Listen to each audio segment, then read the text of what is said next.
Was that everything you hoped for? Jury's still out. But man, can't deny that view.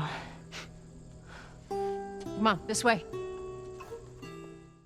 We wish we could say this came as a surprise, but it most certainly didn't. The Last of Us Remake had been in the rumor mill for over a year, and the last couple of weeks had seen its name popping up with greater regularity.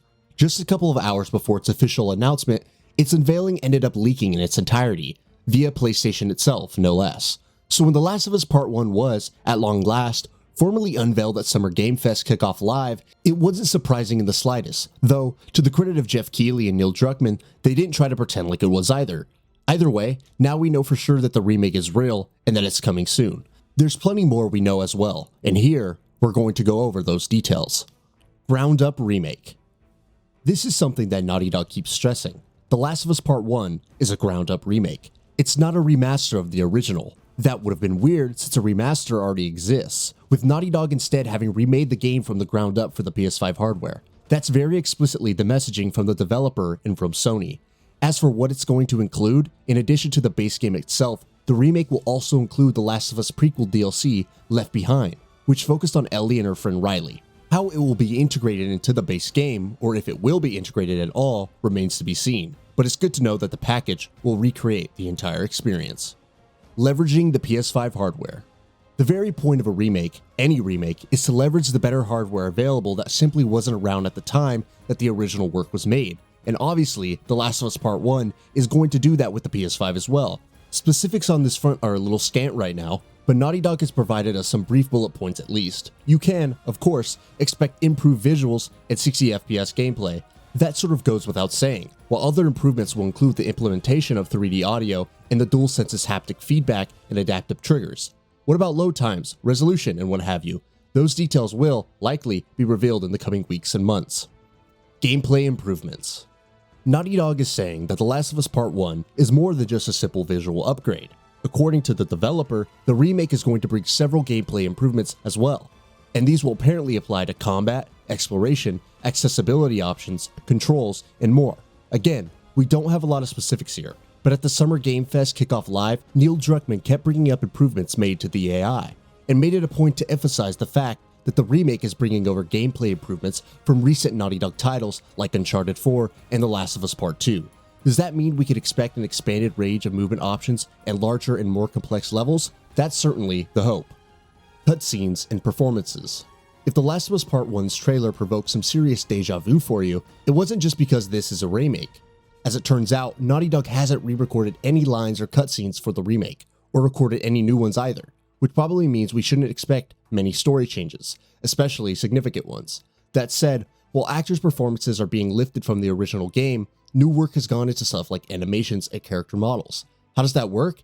Here's how Druckmann explains it. We came up with a process where we could take the original animations we did for the faces and retarget it on these new rigs that have a lot more fidelity. The great thing about these faces is that they're closer to the original performances. All the animators went and studied those videos and got it closer to what the actors did on set than we could have achieved before. Directors. 2013's The Last of Us was jointly led by game director Bruce Straley and creative director Neil Druckmann. Neither of them is involved with the remake. Straley, of course, hasn't been at Naughty Dog in years, while Druckmann, who's now the studio's co-president, is busy with another project that we don't know anything about right now other than the fact that it's being worked on. For the remake, the directional duo is game director Matthew Gallant and creative director Sean Escaig. Gallant has been at Naughty Dog for nearly a decade and had a big role in the development of the original The Last of Us Part 2, and Uncharted 4. Escaig, meanwhile, has been at Naughty Dog since 2011, though he did spend 3 years at Crystal Dynamics between 2018 and 2021. Escaig co-directed Uncharted: The Lost Legacy at Naughty Dog and Marvel's Avengers at Crystal Dynamics. Launch. The Last of Us Part 1 is going to launch sooner than you'd think, with a turnaround between reveal and launch that's much more compressed than what you would expect from a major AAA game such as this one. The game is out in less than 3 months, on September 2nd to be precise, and on that day, it'll launch exclusively for the PS5. Here's the bummer though, the game will cost $70. That price is always a bummer, of course, but it's even more of one when it's attached to a remake of a game that's not even a decade old. Also coming to PC. Though The Last of Us Part 1 will be available exclusively on PS5 at launch, that won't be the case for much longer. Sony has been making a push in the PC space of late as it looks to expand its presence on the platform, and this remake is going to be another step in that plan. It's been confirmed that it is also in development for PC, though, once again, exact details are unknown. It's likely that the PC port specialist Nixxes Software is helping out with the PC version, though a specific release date for it is unknown, though Druckmann did say that it will follow shortly afterward. So take from that what you will.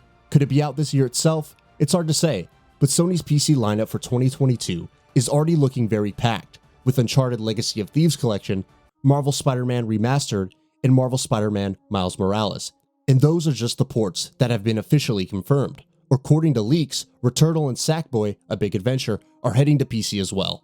How Sony chooses to spread all of this out remains to be seen. Deluxe Edition.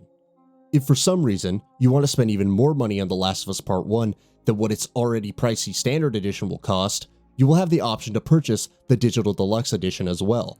That will include the base game, in addition to several in-game bonuses, like increased crafting and healing speed, 6 weapon skins, increased reload speed for the 9mm pistol, increased ammo capacity for the sniper rifle, an explosive arrows gameplay modifier, the Dither Punk filter, and a new speedrun mode. The Digital Deluxe Edition will cost $100. Meanwhile, pre-ordering any edition of the game will reward you with bonus supplements and weapon parts in the game.